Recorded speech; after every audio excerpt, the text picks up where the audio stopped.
Welcome to the Significance Podcast. I'm Dan Raviv, joined by Arie Kruglansky. Together, we've written a book, which you surely can find anywhere you buy your books. It's called The Quest for Significance. It's about, the human motivation to make sure that your life matters in so many areas, or psychologists would say, so many domains. On the podcast, we'll speak to people who've actually lived that, whose work or free time or volunteer projects or just living the life has made them realize that they had to figure out what other people need when it comes to mattering and significance, while also questing for significance themselves. Arie Kruglansky, how are you today on our video podcast? How you doing? Very pleased to be here. I'm doing very well. That's wonderful. Joel Singer is our guest. Joel Singer, well, I met you here in Washington, D.C. You have been a successful attorney with a law firm here in Washington, D.C., all sorts of cases, all sorts of clients. So you've seen a lot of people. But before that, for about 25 years, you served your native country, Israel. You were a lawyer for the Ministry of Foreign Affairs, a senior lawyer for international affairs for the IDF, the Israel Defense Forces. And, perhaps most famously, you were one of the Israeli negotiators at Oslo. That's right, in the Norwegian capital, when Israel and the Palestine Liberation Organization were negotiating, trying to end their conflict. And there was, to a degree, a success. A lot of people remember the signing ceremony. Joel Singer, welcome. That was in 1993, I believe. 93, that is Yeah. correct. And I'm Okay. glad to be here with you. Well, so that's something we're going to discuss, how you did almost the impossible in talks that were secret talks, reaching at least preliminary agreements.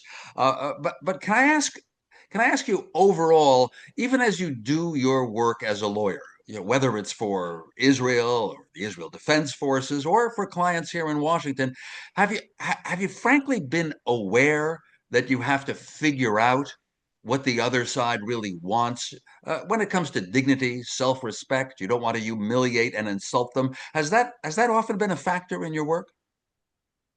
It's not just a factor, it is the most significant factor that every negotiator must be very effective in mastering this ability if the negotiator wants to get to yes or to get to a deal if it is in a commercial area.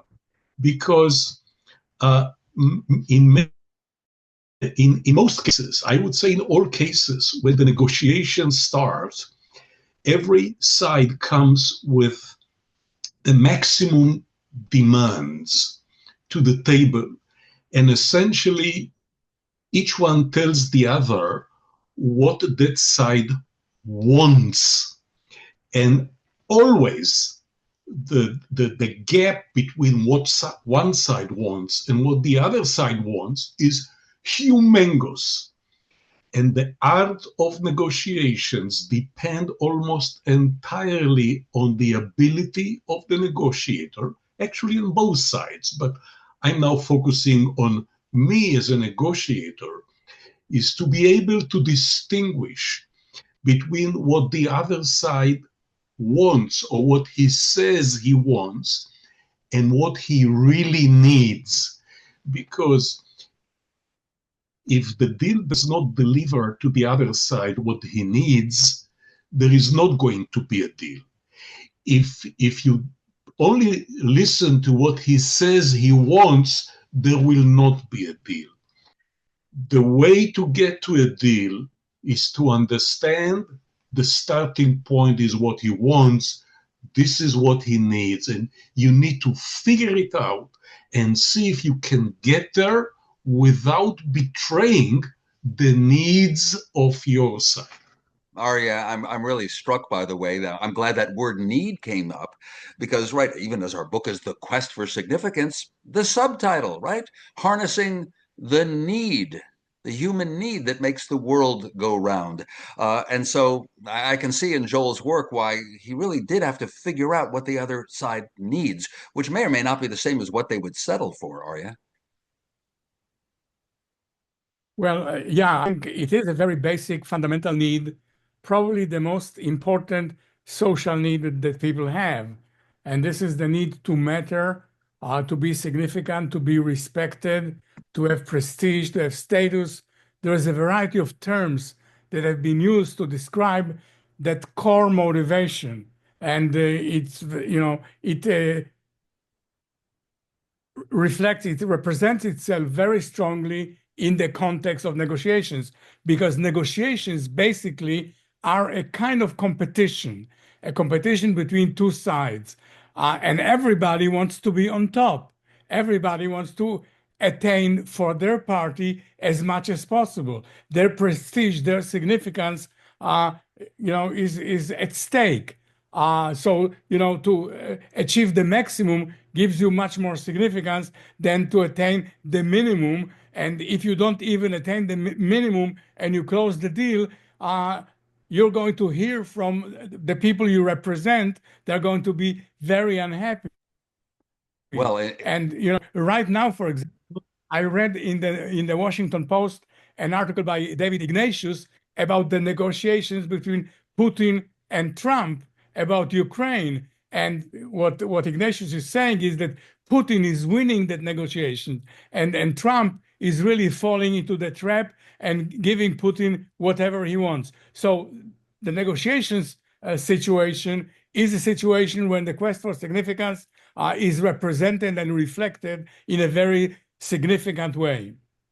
And if I may, let me take what Arie has just said and give you an example of how this need for significance or mattering comes into play as part of the art of negotiations.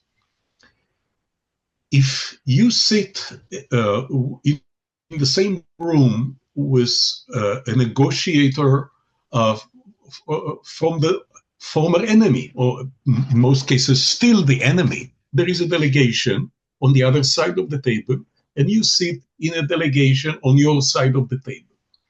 Now, if there is a microphone before each of the negotiators and the national flags, and especially if you bring in the media for a photo opportunity, you will always notice how each negotiator, and I'm focusing now about the head of each delegation, flags, microphone, media, to seek significance, that person must show, demonstrate how he is loyal to his country's desires, not needs, desires, declared requirements. So there is a competition in this situation between two bodies or two individuals, each seeking significance, which causes them to move apart from one another. If conversely, you take away the microphone, you take away the flags, you don't allow the media in, you close the room, you can shift the focus of this quest for significance to trying to get a deal. Suddenly, if you succeed in making a deal, meaning closing the distance, the gap with the other side, you can glorify yourself. You can glorify yourself and accomplish your desires rather than my making speeches for public, back at home, public consumption, which will avoid the deal.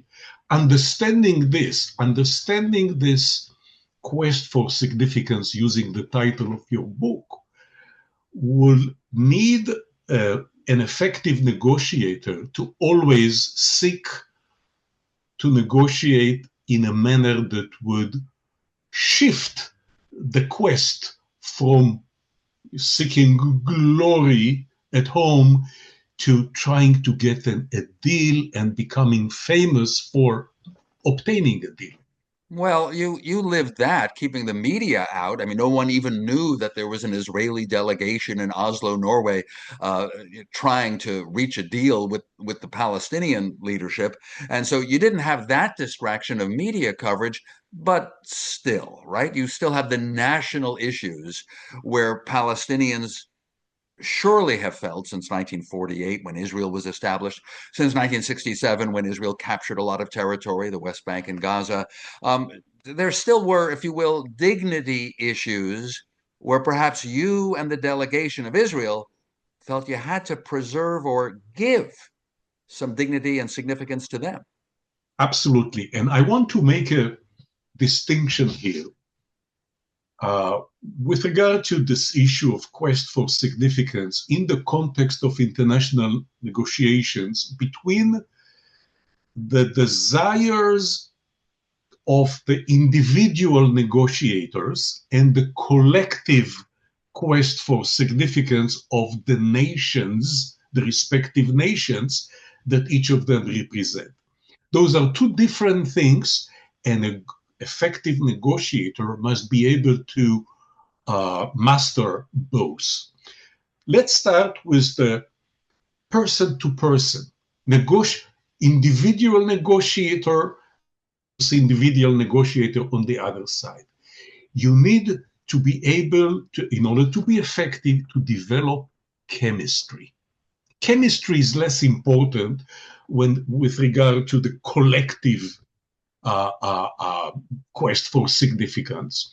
It's absolutely relevant and necessary for two individuals to work together. Of course, there is the gap between the positions of their nations, but there is always a gap between the two individuals that you must quickly be able to get rid of by using diplomatic language, by finding a way to make the other side like you and trust you as a person, to get rid of the suspicion that is always there at the beginning of, oh, he or she is trying to trick me into something. I need to be careful. I need to constantly be on guard. If you can break the ice, demonstrate to the other side that, look, we have our different positions, but we develop a way for us to interact that will make it easier for us to deal with the national issues. So that is, you need to understand what drives your individual opponent, what will make him feel that he matters. And by the way, it's not just the opponent. You need to deal with your leader at home, because it's not an agreement between you, the negotiator, and the negotiator in front of you. You get your directions from the leader at home, be it the prime minister or the president or the foreign minister or secretary of state.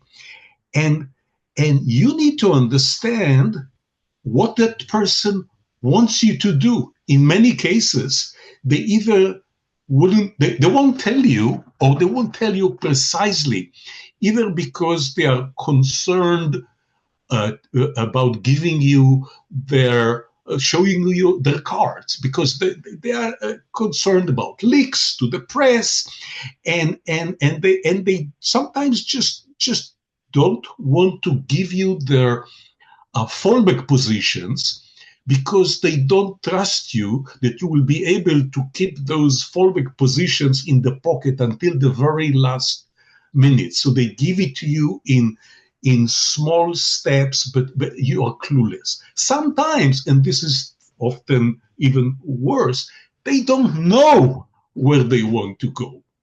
So you need to be able to understand what matters to them, what is more important to them. They give you all kinds of instructions, but sometimes they conflict with one another. So in the same way that you want to be able to decipher what the other side needs, not what the other side wants, you need to be able to look back home and do the same. Then you have other members in your delegation. Each one of them has an ego the size of a Boeing 747. And you need to play within your own delegation and find consensus. So you need to be a good psychologist without, of course, studying with Arie, getting it from the big guru, but just natural psychology to understand the human nature and let them bask in their glory while you get to the deal with the other side. You need to keep them satisfied and convince them that you're not going to take away their glory. Each will have his or her own piece of the cake in terms of the glory for getting the deal. And you will take upon yourselves the blame for misery. You will get the glory, I will get the blame. So a good negotiator is constantly struggling with a quest for significance with the leaders at home, the members in his delegation, and at the end, the other side. So that's at the individual level. But then you have the national level, where you really need to understand not what your opponent on the other side of the table wants, what his or her leaders, nation would need. So sometimes, and I will not quote who that person said it, but in the Oslo negotiations, we were, dealing with the PLO to get them to yes, and our leaders at home wanted us to get them to agree to this and this and that. And in an internal meeting, we told them something like this: look, when we now stand with them, we believe that we can get them to sign this. But we are not sure that they'll be able to implement it. They will not necessarily be able to perform. So do you really want to get something signed, but once the ink dries, it will not be performed? Or do you need to get something from them to sign that can be performed? And here I get to what is called the win-win situation. Sometimes one side can force the other side, almost coerce the other side to sign a deal. Remember the Versailles agreement at the end of World War I, a humiliating deal, a deal that really was unbalanced. One side got it all, the other side didn't get anything out of it. And they signed, but then it led to World War II. If you want a deal that that can be preserved, can be maintained and succeed, there must be mutual benefits, continuing mutual benefits to both sides, to not just sign the deal, but adhere to it over time. And often, negotiators don't pay enough attention to the need to reach such a deal that everyone will be happy. Well, not entirely happy, but everyone will get what he needs or he or she needs rather than what they want, and certainly not to get a completely imbalanced deal. By the way, Joel, I hope everyone noticed that with your right hand, you were pointing at the photograph behind you, which is the signing ceremony at the White House of Right. your boss, in effect, Prime Minister Yitzhak Rabin, and President Bill Clinton and Yasser Arafat of the PLO. And I see you're there, a younger Joel Singer. Um, Aria, I was just wondering, especially when you hear about the practicalities of a deal that will work, that the Palestinian people would follow and honor. Uh, is that also a significance issue? I wanted to highlight that everything that Joel was talking about has a very strong significance component. For example, getting the other negotiator to like you, to trust you, you have to give them respect. They have to get the feeling that you respect them as human beings. And once that's assured, they are going to be willing to negotiate maybe in good faith, to trust you, because the trust is based on the idea that the other person really respects me. And of course, they talk about the egos, both the egos of the leaders, they have their egos, they have to feel that the outcome of the negotiations was satisfactory and gave them the glory that they were seeking.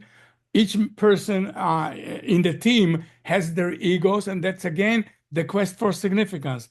The example of the Versailles Treaty of 1919 is again an example of humiliation. Humiliation that means a loss of significance, a huge loss of significance of Germany that led them to seek significance, to seek revenge. Revenge is a restoration of significance once you have lost it in a humiliating deal.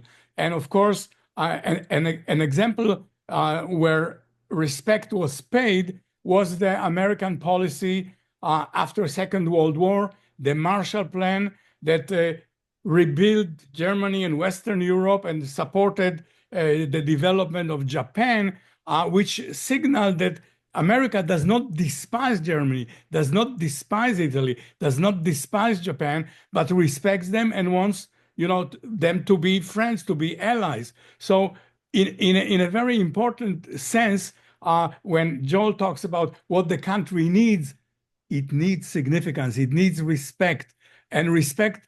It's not just a token kind of respect. Respect means you're going to give them the kind of things. For example, in the case of the Palestinian-Israeli conflict, is not just words; it has to be accompanied by deeds, by the readiness of the Israelis to compromise, to promote a viable state of Palestine, rather than something that is, kikamemi,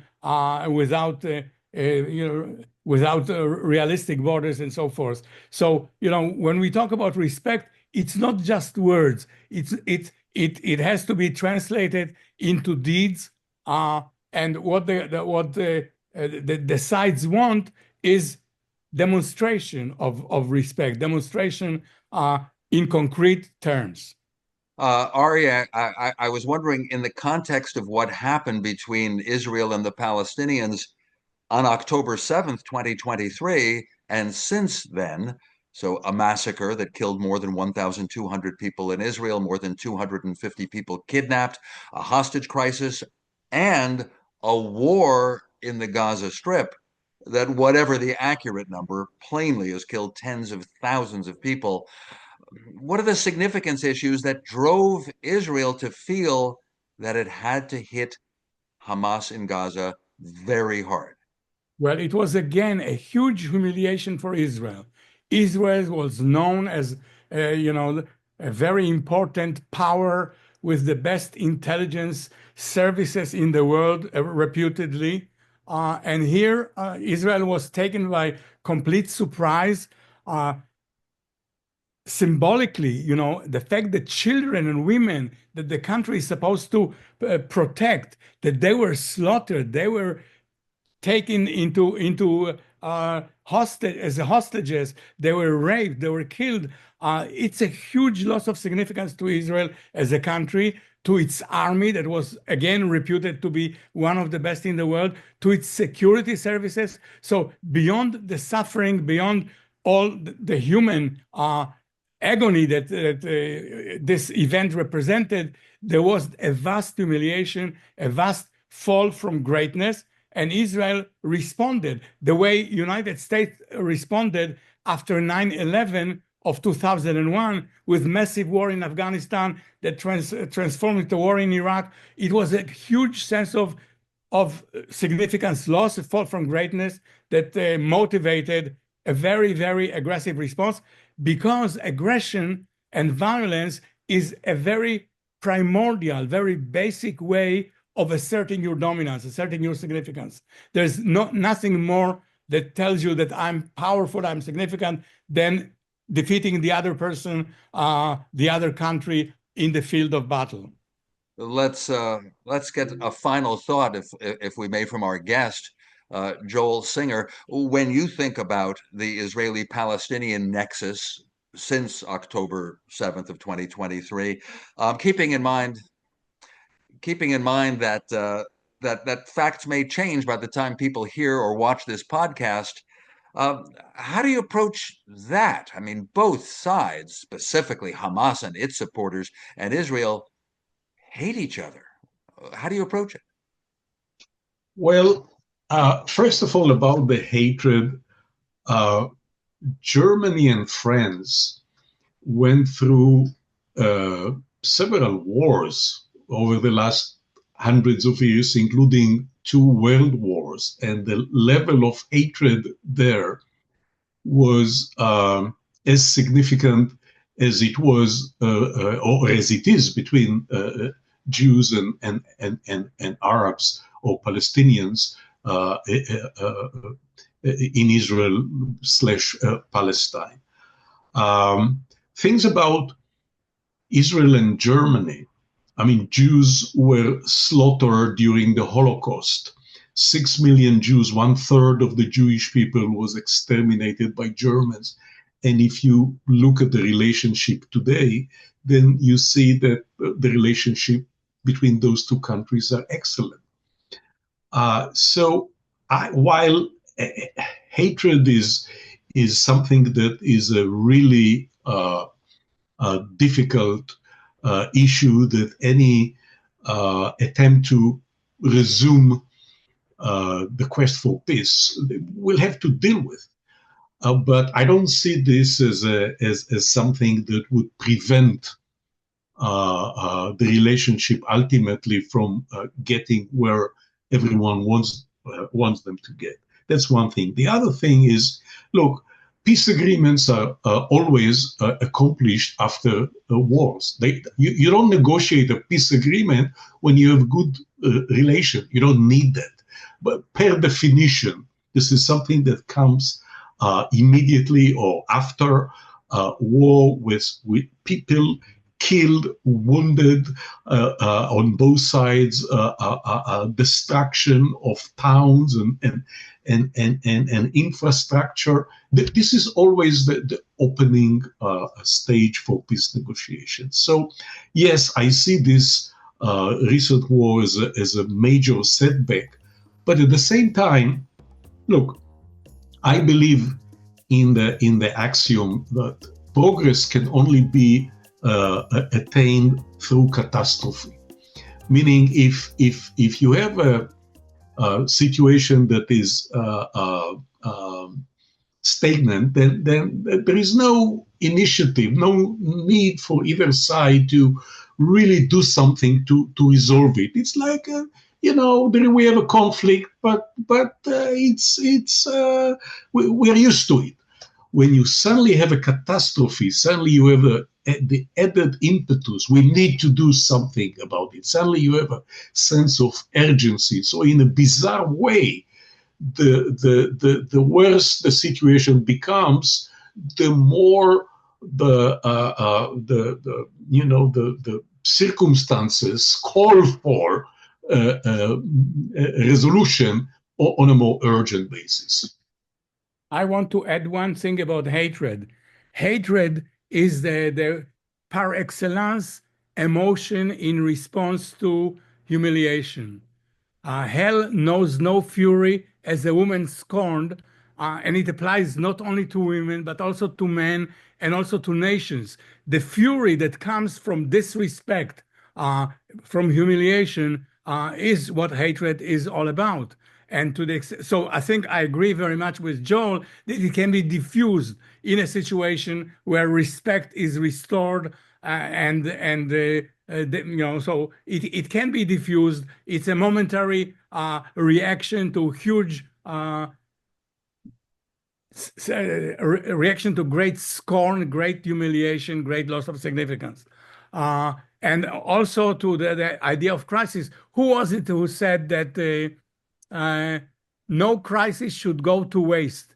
And I think a crisis situation creates opportunities. It kind of breaks the business as usual situation, and it creates an opportunity for initiatives, for novel approaches. And let's hope that this crisis that we are in the midst of now will spur some creative thinking that will move us on the way to peace. And two great Americans did just that. Henry Kissinger grasped the Yom Kippur War with its devastation to commence the real quest for peace in the Middle East, and Jim Baker did the same immediately after the Gulf War with convening the Madrid conference. Two situations where two leaders always said before that, those two leaders, it's a waste of time to try to get the Israelis and Arabs to sit together. It's just impossible. But after a big war, now is the time. They both individually, separately reached the same conclusion. Well, showing that sometimes negotiations can make a difference. And yes, sometimes they succeed, but especially if people think about the other side, right? Don't take away their significance. Don't humiliate them. That's just part of the discussion. Also in our book, Arie, I know you'll agree, The Quest for Significance, Harnessing the Need That Makes the World Go Round. It's published by Routledge, The Quest for Significance. And please take a look around for other podcasts in this series, the Significance Podcast. It'll be on all the podcast platforms, so we thank you for listening or watching today. And our guest, of course, Joel Singer, an attorney par excellence who indeed has encountered these issues throughout a fascinating career. Thank you so much for sharing so much with us today, Joel Singer. Thank you. Thank you for inviting me. Well, bye-bye till next time on the Significance Podcast. Bye-bye. Thank you.